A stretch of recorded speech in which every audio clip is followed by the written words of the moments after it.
The political fight over the migrants sent to Martha's Vineyard last week on flights arranged by Florida Governor Ron DeSantis is now a legal one, too. DeSantis has been slapped with a class action lawsuit for flying roughly 50 people from Texas to Martha's Vineyard without food, shelter, or resources planned.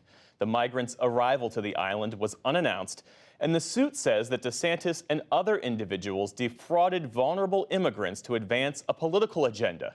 The nonprofit group Lawyers for Civil Rights, which represents more than 30 of the migrants, alleges in the lawsuit that Governor DeSantis lured the migrants under false pretenses. Oren Selstrom is one of the attorneys involved in the lawsuit, and he joins us now. Thanks for being with us. How did your organization come to represent these migrants, and where did the idea for this class action lawsuit originate? Well, we began receiving calls about the situation within hours of the planes touching down on Martha's Vineyard. People on the island, in the community, recognized that the people who had just landed were going to need a lot of assistance, certainly some of the necessities like food and shelter, but that there were also serious legal implications.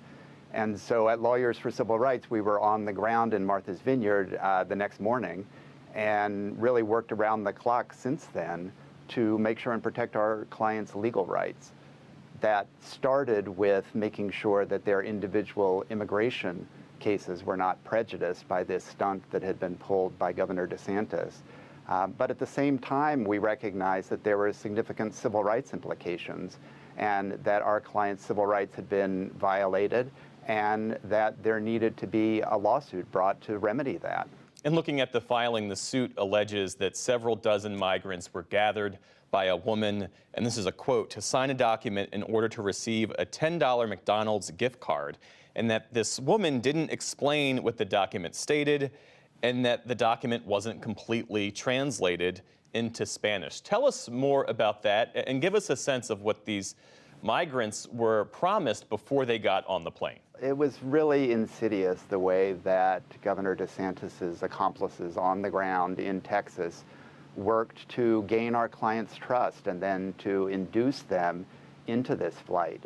You have to remember that this is a very vulnerable group of individuals already who had fled violence in their home country, who had most of them traveled largely by foot across Central America and Mexico to reach our borders, really saw the United States as a place of refuge and came and presented themselves to federal immigration authorities, were released. And it was then that these folks that were working with Governor DeSantis started really preying on that vulnerability. A Texas sheriff, as you well know, has launched a criminal investigation into these Martha's Vineyards flights. Your work, of course, focuses on the civil side. You mentioned earlier that their rights were violated, that there are civil rights violations. Detail what you consider those to be. Our federal Constitution protects against illegal seizure, against deprivation of liberty. It guarantees due process and equal protection. We believe all of those rights were violated by this fraudulent inducement. It's also a case of a state interfering in federal immigration authority, and so we have claims based on that as well. But really, it all boils down to this idea that there was fraud and deceit, that our clients were promised jobs, they were promised educational opportunities for their children, would be waiting for them at their destination. And it was all deceit and trickery. Governor Ron DeSantis makes the case, he makes the political argument that these so-called sanctuary jurisdictions, these sanctuary cities, are only feeling a small fraction of what border towns deal with every day as a result of illegal immigration. Take a listen to what he said in a press conference earlier this past week.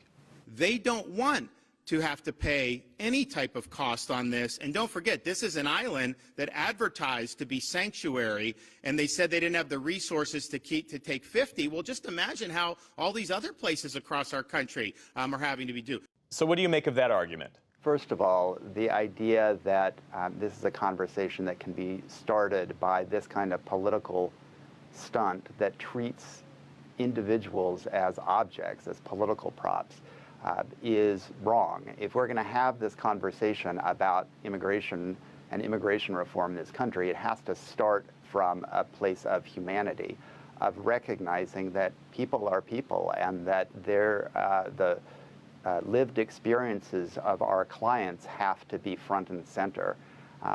But in terms of the actual reception to the migrants when they arrived on Martha's Vineyard, there was an outpouring of support from the island community and from the Commonwealth of Massachusetts in general. We here in this state value people and treat them with the dignity and respect that they deserve. What are you hoping to achieve with this lawsuit?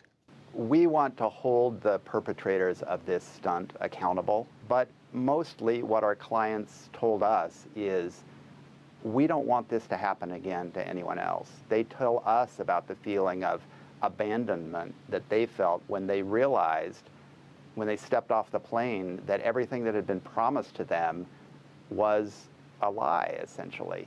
That feeling of abandonment, that feeling of despair, they've told us over and over again, we don't want anyone else to have to go through that, and that is the prime purpose of the lawsuit. Oren Selstrom is an attorney with the nonprofit group Lawyers for Civil Rights. Thanks so much for being with us. Thank you for having me.